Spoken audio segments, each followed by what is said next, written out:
Big ನ್ಯೂಸ್ಗೆ ಸ್ವಾಗತ ವೀಕ್ಷಕರೇ. ಈಗಾಗಲೇ ಗೃಹಲಕ್ಷ್ಮಿ ದುಡ್ಡು ನೇರವಾಗಿ ನಿಮ್ಮ ಮನೆ ಯಜಮಾನಿಗೆ ಬೀಳಲಿದೆ.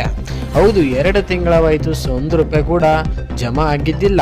ಆದರೆ ಇನ್ನು ಮುಂದೆ ಸಂಪೂರ್ಣವಾಗಿ 2 ಕಂತು ನೇರವಾಗಿ ನಿಮ್ಮ ಮನೆ ಯಜಮಾನಿಗೆ ಜಮಾ ಆಗಲಿದೆ ವೀಕ್ಷಕರೇ. ಹೌದು, ಇವತ್ತಿನಿಂದ 3 ದಿನಗಳಲ್ಲಿ ಸಂಪೂರ್ಣವಾಗಿ 2 ಕಂತು ಜಮಾ ಆಗಲಿದೆ ವೀಕ್ಷಕರೇ. ಹೌದು, ಅಧಿಕೃತವಾಗಿ ಒಂದು ಲಕ್ಷ್ಮೀ ಹೆಬ್ಬಾಳ್ಕರ್ ಸಚಿವರು ಈಗಾಗಲೇ ಹೇಳಿದ್ದಾರೆ.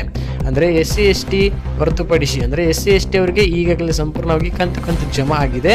ಅವ್ರನ್ನ ಹೊರತುಪಟ್ಟು ಯಾರೆಲ್ಲ ಹೆಣ್ಮಕ್ಳಿಗೆ ಇನ್ನೂ ಕೂಡ ಜಮಾ ಆಗಿಲ್ಲ, ಸಂಪೂರ್ಣವಾಗಿ ಇದೇ ತಿಂಗಳು ಅಂದರೆ 25ನೇ ತಾರೀಕಿನ ಒಳಗಡೆ ಸಂಪೂರ್ಣವಾಗಿ 2 ಕಂತು ಮತ್ತು ಪ್ಲಸ್ 1 ಕಂತು 3 ಕಂತು ಸಂಪೂರ್ಣವಾಗಿ ₹6,000 ನೇರವಾಗಿ ನಿಮ್ಮ ಮನೆ ಯಜಮಾನಿಗೆ ಬೀಳಲಿದೆ ವೀಕ್ಷಕರ.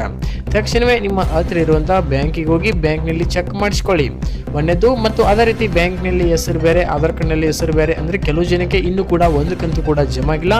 ಅವರು ಕೂಡ ಸರಿಯಾಗಿ ನಿಮ್ಮ ಆಧಾರ್ ಕಾರ್ಡ್ನಲ್ಲಿ ಇರುವಂಥ ಸೀಡಿಂಗು ಮಾಡಿಸ್ಕೊಳ್ಳಿ. ಅಂದರೆ ಸಂಪೂರ್ಣವಾಗಿ ಪೆಂಡಿಂಗ್ ಇರುವಂಥ ಕಂತುಗಳಲ್ಲೆಲ್ಲ ಜಮಾ ಆಗಲಿದೆ ವೀಕ್ಷಕರ. ಈಗಾಗಲೇ ಬಿಗ್ ನ್ಯೂಸ್ ಏನೆಂದರೆ ಕೊಟ್ಟಿದ್ದಾರೆ.